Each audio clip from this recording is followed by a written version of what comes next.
Hello students, today we are starting a new chapter, chapter 4, shapes. सबसे पहले हम recap exercise करेंगे इसकी.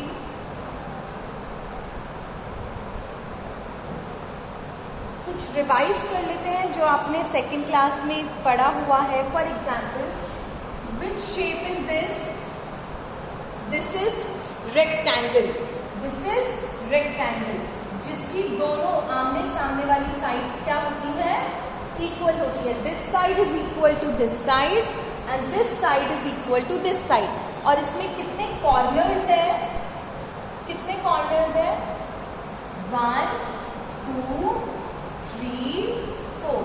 How many corners? 4 कॉर्नर्स. और कितनी साइड्स है? 1, 2, 3, 4. 4 साइड्स. 4 corners, 4 sides. और ऑपोजिट साइड्स क्या होती है? इक्वल होती है. ऑपोजिट साइड यानी आमने सामने वाली साइड्स क्या होती है? इक्वल. ऐसे ही एक और शेप है आपकी. Which shape is this? Square. Which shape is this? Square. इसमें भी कितने कॉर्नर्स होते हैं?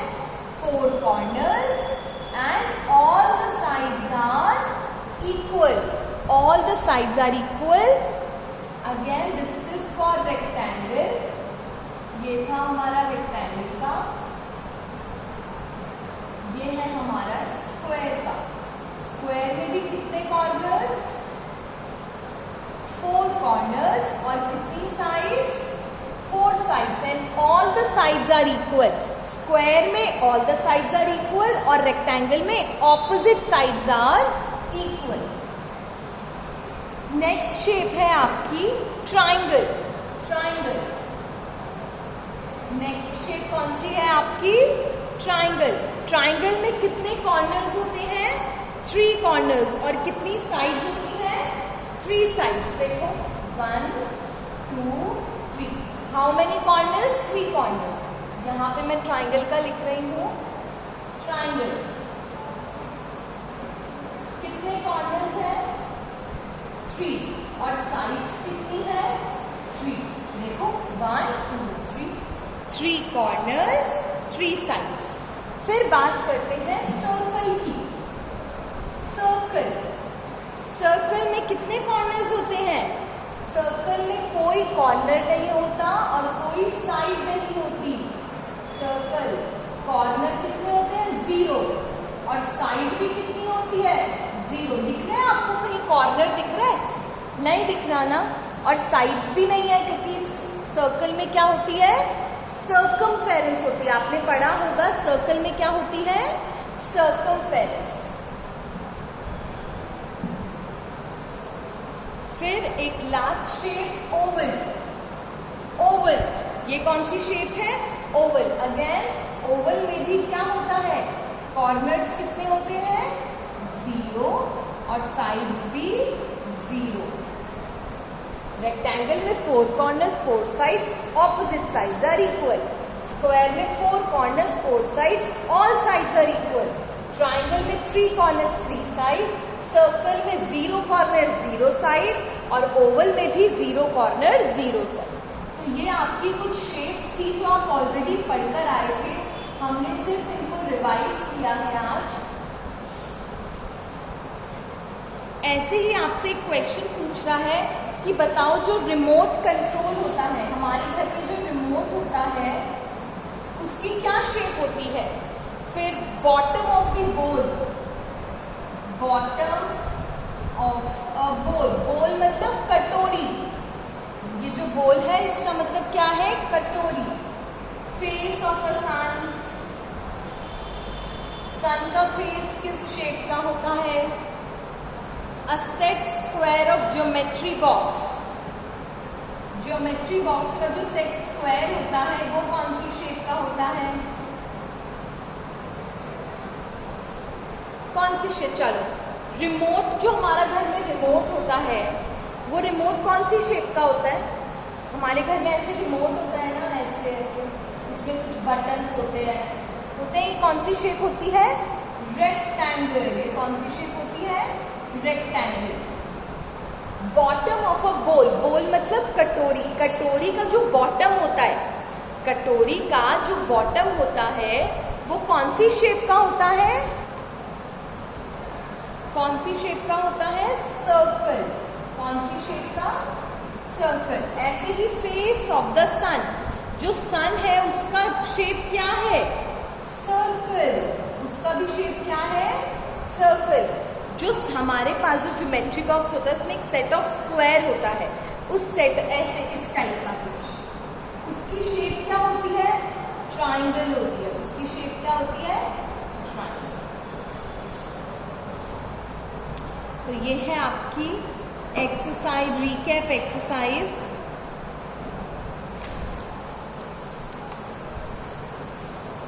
अब मैं आपको कुछ कॉन्सेप्ट पढ़ा रही हूं, उस कॉन्सेप्ट के बेसिस पे एक्सरसाइज 1.4 करेंगे हम।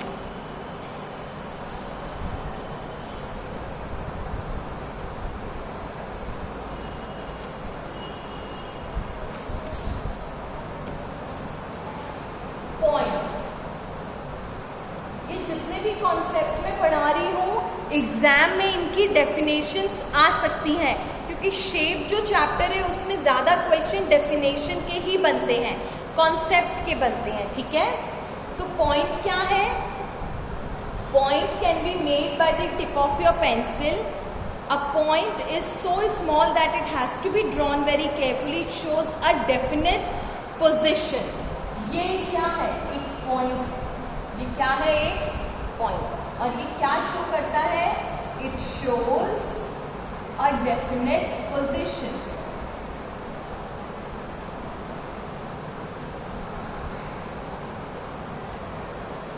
और हम पॉइंट को नेम कैसे देते हैं, किसी भी कैपिटल अल्फाबेट लेटर से, किसी भी आप कैपिटल लेटर से नाम दे सकते हो। For example N, point O, point Q, point T, point W, point X, किसी भी कैपिटल लेटर से आप पॉइंट को नाम दे सकते हो। अब इसमें ये क्यों लिखा है,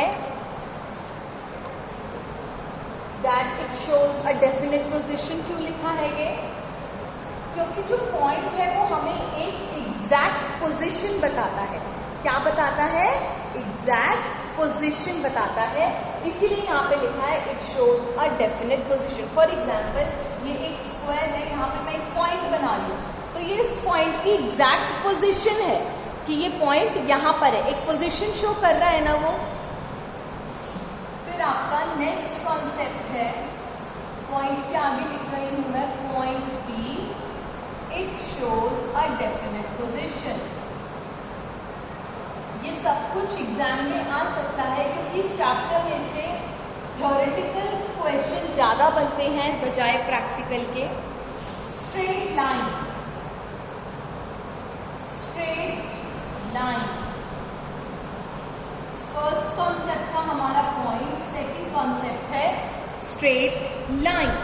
स्ट्रेट लाइन क्या होती है, a line has no end, a line has no end points, it has no definite length. जो स्ट्रेट लाइन होती है it has no end point, end point मतलब आखिरी point, it has no end point, it has no definite length, it has no definite length।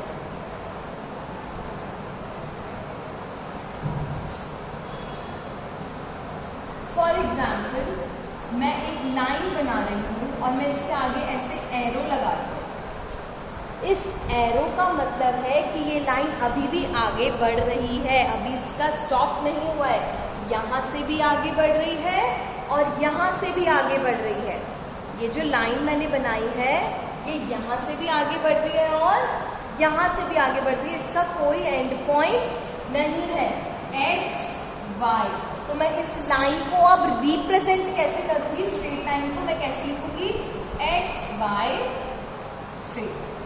मैं कैसे इस line को represent करूंगी, मुझे अगर बताना है इस लाइन का क्या नाम है तो मैं इस तरीके से लिखूंगी, एक्स वाई और छोटी सी लाइन बना के दोनों साइड एरो। ध्यान रखना पॉइंट का कॉन्सेप्ट है, पॉइंट पी कैपिटल लेटर में नेम देते हैं हमेशा, और it has a definite position. Straight line कहती है that it has no end point, कोई एंड पॉइंट नहीं है इसमें, और कहती है it has no definite length, और जब कोई एंड पॉइंट ही नहीं है, मुझे एक बात बताओ, जब कोई एंड पॉइंट स्टार्टिंग पॉइंट ही नहीं है तो कोई डेफिनेट लेंथ हो सकती है? डेफिनेट लेंथ का मतलब 5 सेंटीमीटर, 10 सेंटीमीटर, 15 सेंटीमीटर पॉसिबल ही नहीं है, क्योंकि कोई डेफिनेट लेंथ है ही नहीं। ठीक है, तो ये हो गई स्ट्रेट लाइन। अब बात करेंगे लाइन सेगमेंट की। थर्ड कॉन्सेप्ट है, इसका मैं एक वो बना देती हूँ एक्स वाई, और इसको कैसे लिखेंगे? एक्स वाई ऐसे। थर्ड है लाइन सेगमेंट। लाइन सेगमेंट ध्यान से देखना, लाइन सेगमेंट क्या होती है? A straight line between 2 points is called a line segment. A straight line between 2 points, between 2 points, एक स्टार्टिंग पॉइंट और एक एंडिंग पॉइंट। कैसे? अभी तक तो मैंने आपको बताया दोनों साइड एरो होंगे तो वो क्या होगी? स्ट्रेट लाइन होगी। क्यों दोनों साइड एरो है? इसका मतलब इसमें कोई पॉइंट नहीं है। आपको दिख रहा है कहीं कोई पॉइंट? लेकिन लाइन सेगमेंट क्या होता है? A straight line between 2 points. तो ये मैं 2 पॉइंट्स बनाती हूँ, और बिटवीन 2 पॉइंट्स क्या है हमारी? Straight line. ये मैंने 2 पॉइंट बनाए और ये है मेरी स्ट्रेट लाइन। 2 पॉइंट्स के बीच में जो स्ट्रेट लाइन बनती है उसको क्या कहते हैं? Line segment. फॉर एग्जाम्पल इसका नाम है MN, तो मैं इसको कैसे रिप्रेजेंट करूंगी? M, N और दोनों साइड पॉइंट और लाइन, इसको मैं ऐसे रिप्रेजेंट करूंगी। और इस लाइन सेगमेंट की डेफिनेट लेंथ होती है, जैसे 5 सेंटीमीटर, 10। आप जैसे फॉर एग्जाम्पल मैं आपको बोलूं draw a line segment of 10 centimetre, मैं कभी भी ये नहीं बोलूंगी draw a straight line with 10 centimetre, क्योंकि स्ट्रेट लाइन की कोई डेफिनेट लेंथ नहीं होती है। डेफिनेट लेंथ किसकी होती है? लाइन सेगमेंट की। बेटा नाम है चीजों के, कि इसको पॉइंट बोलते हैं, इसको स्ट्रेट लाइन बोलते हैं, ऐसी लाइन बन रही है तो इसको लाइन सेगमेंट बोलते हैं। ये कैटेगरीज हैं, काइंड्स हैं। ठीक है, फिर एक कॉन्सेप्ट आता है रे। रे, अभी तक हमने पॉइंट पढ़ लिया, दोनों साइड एरो होते हैं तो उसे स्ट्रेट लाइन कहते हैं, ये पढ़ लिया। दोनों साइड पॉइंट होते हैं तो उसे कहते हैं लाइन सेगमेंट। अब एक साइड पॉइंट और एक साइड एरो, उसको क्या बोलेंगे? रे बोलेंगे। For example it has 1 arrow head to show it can be made longer from the side of N. Ray में a line which has 1 arrowhead, arrowhead का मतलब ये एरो का head, 1 arrowhead and 1 point and 1 end। जैसे for example एक side तो point और एक साइड एरो, एक साइड पॉइंट एक साइड एरो। बेटा ये मैं फ्री हैंड से बना रही हूँ, लेकिन आपको स्केल का यूज करना है। फॉर एग्जाम्पल OP, अब मैं इसको कैसे शो करूंगी, कैसे रिप्रेजेंट करूंगी? OP और एक साइड एरो एक साइड पॉइंट। पॉइंट पढ़ लिया, पॉइंट का क्या होता है? It shows a definite position. Straight line कोई एंड पॉइंट नहीं होता और इसकी कोई डेफिनेट लेंथ नहीं होती। डेफिनेट लेंथ का मतलब फिक्स्ड लेंथ, जैसे 5 सेंटीमीटर, 10 सेंटीमीटर, ऐसा कुछ नहीं होता। ये बस चलती जाती है, चलती जाती है, चलती जाती है। ये एरो है ना, इसका मतलब यहाँ से भी चलती जा रही है और यहाँ से भी चलती जा रही है। लाइन सेगमेंट क्या होती है? A line, a straight line between 2 and point, 1 and 2। और रे क्या होती है? जिसमें एक साइड एरो हेड होता है और एक साइड एंड पॉइंट होता है। मतलब यहाँ पे ये लाइन खत्म है, लेकिन यहाँ पे अभी चलती जा रही है, चलती जा रही है और चलती जा रही है, तो ऐसी लाइन को क्या बोलेंगे? रे बोलेंगे। क्या बोलेंगे? रे। फिर एक कॉन्सेप्ट आता है, फोर्थ कॉन्सेप्ट आपका आता है इंटरसेक्टिंग लाइन्स। मैं यहाँ